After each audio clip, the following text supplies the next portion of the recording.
বাজার সিন্ডিকেট ভাঙতে স্বচ্ছ প্রক্রিয়ার মাধ্যমে বাজার নিয়ন্ত্রণ করতে চায় সরকার।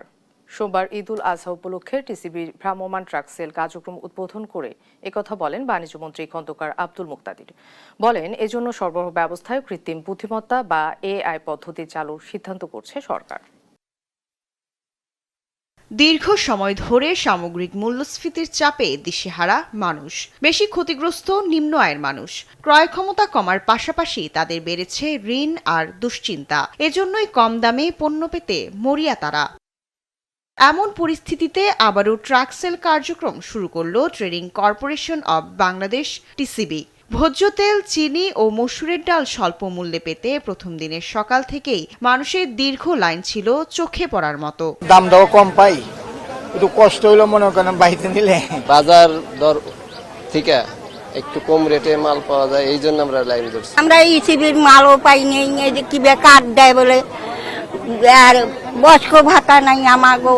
আধা ঘন্টা বেশি হয়েছে, তেল, চিনি, ডাল এগুলোর জন্য আসলাম আর কি। সোমবার দুপুরে রাজধানীর আগারগাঁওয়ে টিসিবির ভ্রাম্যমাণ ট্রাক সেল কার্যক্রমের উদ্বোধন করতে এসে বাণিজ্যমন্ত্রী বলেন, বাজার সিন্ডিকেট ভাঙতে স্বচ্ছ প্রক্রিয়ার তদারকি করবে সরকার, যাতে কোনোভাবে কেউ বাজারকে প্রভাবিত করতে না পারে।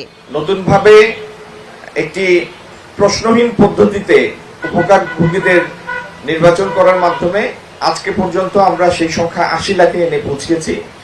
আরো ২০ লাখকে সেই তালিকার মধ্যে অন্তর্ভুক্ত করা হবে।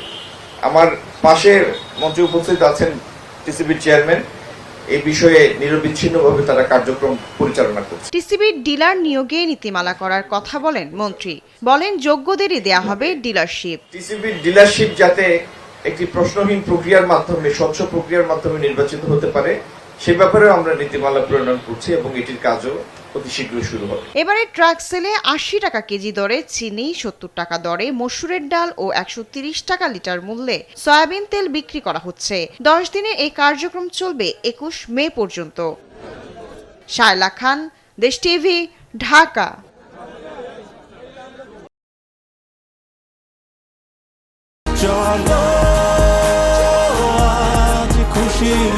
৪০ বছর ধরে অসংখ্য খুশির মিছিলে ছিল আইডিএলসি, থাকবে আগামীতেও।